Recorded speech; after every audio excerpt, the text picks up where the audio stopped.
दहेज एक ऐसी बुरी बला है जिसकी इजाजत न संविधान देता है न शरीयत देती है। प्रथा की वजह से न जाने कितनी बहन बेटियों की आए दिन जान चली जाती हैं।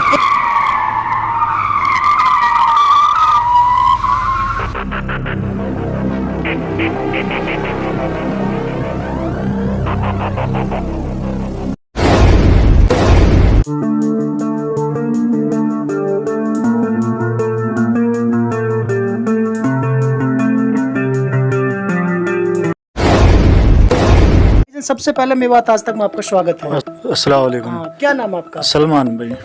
सलमान भाई, कितने दिन पहले आप नौकरी लगे थे? मैं 2016 में नौकरी लगा था जी, मार्च में। अच्छा, तो अरेंज मैरिज है? अरेंज मैरिज, परिवार की राजी से भी। ठीक है, तो दहेज क्यों नहीं लिया? दहेज हमारे वालिद साहब हैं मौलाना अब्दुल सुभान, इसकी जो इच्छा थी जी, लास्ट इच्छा, इसने ये बोला था कि जो मैं तुम्हारी जो शादी, मैं इसका लास्ट लड़का हूँ, हम 6 भाई हैं, 6 में सबसे छोटा हूँ मैं। दूसरा, मेरे वालिद साहब ने बोला था मेरे से कि बोला बेटा मेरे को शादी करनी है तो बिल्कुल सुन्नत तरीके पे, नबी के तरीके पे शादी करनी है। हाँ जी। मौलवी सुभान साहब हैं जो कि बुजुर्ग हैं, काबिल तारीफ हैं। उनकी हसरत और एक तमन्ना थी कि वो अपने बेटे की शादी में दहेज ना लेकर दुनिया को एक मैसेज दें, एक मिसाल उन्होंने कायम की है कि एक ऐसे युग में जब हर कोई दहेज के पीछे भाग रहा है।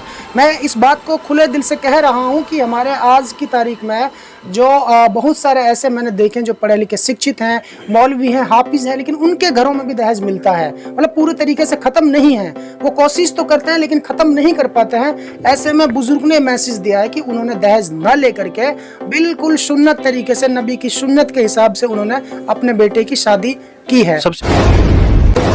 सबसे बड़ी जो परेशानी है लोगों के सामने ये दहेज की है, क्योंकि कभी कभी जो हमारे घरों में बहन बेटियां हैं जो वो जमा हो जाती हैं, लेकिन दहेज के लालच में, पैसों के चक्कर में वो शादी नहीं कर पाते हैं। इसी के चक्कर में सबसे पहले हम अपने मेवात के इलाके को, ये आवाम को ये संदेश देना चाहते हैं कि दहेज एक बहुत बेकार और बहुत ही लानत वाला काम है जो इंसान को नहीं है, क्योंकि इंसान के कमाने से ही इंसान की पूर्ति होती है, दूसरे के दहेज से पूर्ति नहीं होगी।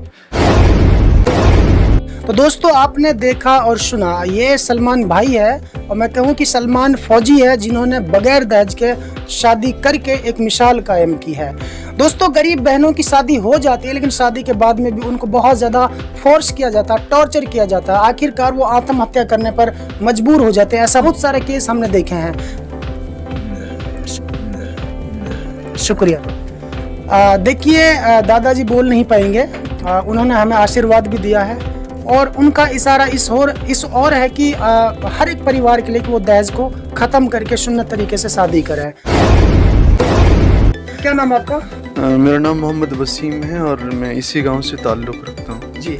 मुफ्ती साहब, थोड़ा सा आप पहले तो हमें मौलवी सुभान साहब के बारे में बता दीजिए कि ऐसे बुजुर्ग अब कम ही मिलते हैं, तो किस तरीके का इनका फ्यूचर रहा? जी बिल्कुल बिल्कुल, मैं बताना चाहता हूँ कि मौलाना अब्दुल सुभान साहब हमारे इस इलाके की बड़ी शख्सियत में से एक शख्सियत हैं जी, और तकरीबन 85 से 86 साल हजरत की इस वक्त उम्र है जी। और जो ज़्यादातर जो अरसा गुजरा है वो हजरत का दीनी खिदमत में गुजरा है जी। 85-86 साल के अंदर हजरत की जो शुरुआती ज़िंदगी है मदरसे से फरागत के बाद, वो हजरत मौलाना यूसुफ साहब तो हमारे हजरत जी थे पहले, हजरत मौलाना यूसुफ साहब के साथ में सारी ज़िंदगी जो आप समझ करके चलिए कि 8 से 10 साल हजरत के साथ गुजरी है। पब्लिक उनको ये भी तो पता चल जाए यूसुफ साहब कौन थे, उनके बारे में बता दीजिए। जी, मौलाना यूसुफ साहब हजरत जी मौलाना इलियास साहब रहमतुल्लाहि अलैह के बेटे थे जी। और हजरत के जाने के बाद जो जिम्मेदारी तबलीग की पूरे आलमी लेवल से मिली थी, हजरत मौलाना यूसुफ साहब रहमतुल्लाहि अलैह को मिली थी जी। और हजरत मौलाना इलियास साहब जो बानी तबलीग हैं वो उनके साहबजादे थे और हजरत के खिदमत में हमारे मौलाना अब्दुल सुभान साहब तकरीबन 8 साल सफ़र में, हज़र में, हर वक्त जो है हजरत के साथ में रहे। ये हमारे लिए बहुत बड़े शर्फ की बात है। तो ऐसे में दहेज को लेकर आप क्या कहना चाहते हैं? सलमान भाई की शादी हुई है, मौलवी सुभान साहब ने उसमें दहेज प्रथा को ख़त्म किया अपने आखिरी टाइम में। जो शख्स दहेज का लालची हो और अपने लिए मुंह खोल करके जहेज मांग रहा हो तो शरीयत कहती है ऐसे भिखारी को ज़कात भी, सदका भी, फितरा भी सब देना जायज़। जी जी वो भिखारी है बिल्कुल। जी बिल्कुल। और भिखारी के लिए मतलब भीख मांगने वाले ऐसे गरीब के लिए आप ज़कात भी दे सकते हैं, सदका भी, फितरा भी, जो मुंह से खोल करके अपने बच्चे के लिए जहेज मांगता है। जी जी। देखिए दोस्तों, मुफ्ती साहब ने एक बहुत बड़ा चौंकाने वाला खुलासा यहाँ किया है। दोस्तों वो ये है कि जो शख्स अपने मुंह से दहेज मांगता है और दहेज लेता है या फिर दहेज लेने पर सामने वाले बेटी वाले को मजबूर करता है, तो समझ लीजिए उस पर एक ज़कात, फितरा सब जो है जायज़ हो जाता है उसको देना, क्योंकि वो एक भिखारी के बराबर होता है। तो मैं चाहता हूं कि इस हर एक परिवार से कि आप भिखारी मत बनिए और दहेज प्रथा को ख़त्म करने की पूरी कोशिश कीजिए, तभी काम चल पाएगा। शुक्रिया आपका कि आपने हमें अपना कीमती वक्त दिया है। मैं तो असल में खेत पे था अभी और अचानक मुफ्ती साहब का फ़ोन गया कि हजरत का हुक्म है। मैं तो असल में खेत पे था अभी और अचानक मुफ्ती साहब का फ़ोन गया कि हजरत का हुक्म है, और अभी तो आधा खेत वो बुआ है आधा नहीं बुआ है, इसलिए वहीं से भाग के आना पड़ा है। आपका शुक्रिया कि आपने अपना कीमती वक्त हमें दिया है। देखिए मौलाना साहब, ये जो गांव है आपका आड़ी में और हमारा जो पैतृक गांव बीसरू है, जी जी। बताया जाता है, हमने बुजुर्गों से सुना है कि ये एक ही दादा की औलाद है। तो ऐसे में हमें भी खुशी हुई थी कि जब कोई बच्चा अगर हमारे यहाँ से शादी कर रहा है बगैर दहेज के, एक मुलाजिम होकर के, तो कहीं ना कहीं हम अपनी तरफ से मैसेज देना चाहते हैं पूरे समाज के लिए कि ये दहेज प्रथा खत्म होनी चाहिए। सलमान भाई के लिए आप क्या कहना चाहते हैं? असल में सलमान भाई के लिए जो रिश्ते आते थे कई मरतब मैं उसमें बीच में रहता था, क्योंकि ये मेरे बड़े अजीज़ दोस्त थे। तो मुझे पता नहीं था कि शादी अभी हुई है कि नहीं हुई है, तो इतना था कि अभी नहीं हुई है। तो रिश्ता आया तो उन्होंने कहा भाई जौन सी गाड़ी ले। मैंने उनसे कह दिया था भाई गाड़ी का तो कोई सिस्टम है नहीं, लेकिन लड़की पढ़ी लिखी हो। बहरहाल अब जब शादी हुई, जिस दिन शादी हो गई उसी दिन शाम में मैं यहाँ आया था मिलने के लिए हजरत से, तो मुझे पता लगा कि भाई दुल्हन आने वाली है। भाई ये कैसी शादी हुई? परसों तरसों तो मैं यहीं बैठा था, मुझे यहाँ कोई बताया नहीं, क्यों मैं रोज़ाना आता था शाम के वक्त यहाँ हजरत के पास रहे, मुझे पता नहीं था। 3 रोज़ पहले ही इन्होंने खबर भिजवाई कि भाई हमारे लड़की वालों ने कह दिया। अचानक ऐसे कैसे होगा? हजरत ने कहा कि अचानक कोई मेहमान आ जाए तो उसके लिए 2 रोटी बन जाती है, हमारे लिए भी आप ऐसे ही कर दें। कोई लड़की 1 सूट उनको सिलवा दे, कोई ज़्यादा वो ज़रूरत नहीं है। तो अचानक बस शाम में आके छुहारे खाए यहाँ के, और वो भी छुहारे नहीं थे, पिंड खिजूर थे माशाल्लाह, बहुत बेहतरीन वाले। बड़ी खुशी हुई। मैंने उसी वक्त यानी पोस्ट भी डाली थी, और बल्कि मैंने उसको अखबार की नज़र भी किया था कि शादी इस तरीके से होनी चाहिए जो मौलाना अब्दुल सुभान ने अपने बेटे और वो भी फौजी के लिए करके दिखाया।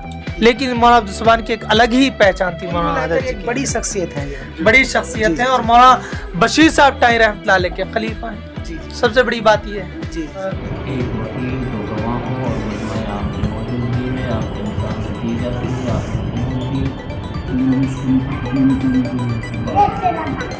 क्या नाम आपका? मेरा नाम मोहम्मद मुबीन है, गांव खाई का। तो आप कब से सेवा करते हैं दादाजी की? हजरत के पास मेरा तकरीबन 8-9 साल से आना हो रहा है, और हजरत से ताल्लुक़ भी है बैत का मेरा। तो किस लिए आप 8-9 साल से यहाँ आते हैं? मैं अपनी इस्लाह के लिए अच्छा, और अपने आपे को ठीक करने के लिए। इसलिए आते हैं? जी। कुछ सीखते हैं आप? जी जी। जो गरीब परिवार हैं उनकी बेटियों से शादी करें लेकिन दहेज न लें। बड़े घराने के लोग हैं, अमीर लोग हैं, वो लोग सब दहेज के लिए मुंह फाड़ कर दहेज मांगते हैं, सौदा करते हैं बहन बेटियों का। लेकिन अगर शरीयत के हिसाब से देखा जाए, जिस तरीके से मुफ्ती साहब से हमने जाना है और हमें पता लगा है, वो लोग तो भिखारी हैं। थू है ऐसे लोगों की ज़िंदगी पर कि जो दहेज लेते हैं और मुंह फाड़ कर सौदा करते हैं बहन बेटियों का। वो लोग तो शरीयत के हिसाब से भिखारी हैं, भिखारी का दर्जा है उनके लिए। बदलेगा राज बदलेगा,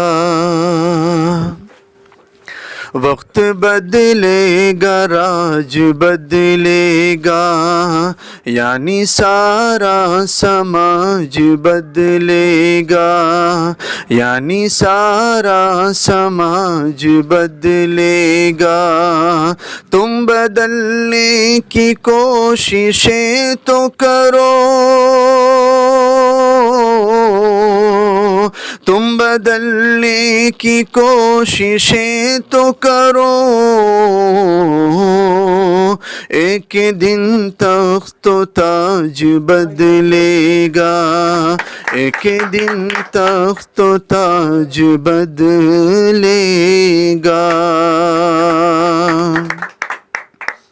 दोस्तों यदि आप हमारी इस वीडियो को फेसबुक पेज पर देख रहे हैं तो हमारे पेज को लाइक कीजिए, शेयर कीजिए। यदि इस वीडियो को यूट्यूब पर देख रहे हैं तो हमारे चैनल को सब्सक्राइब कीजिए और बेल आइकन घंटी को दबा दीजिए।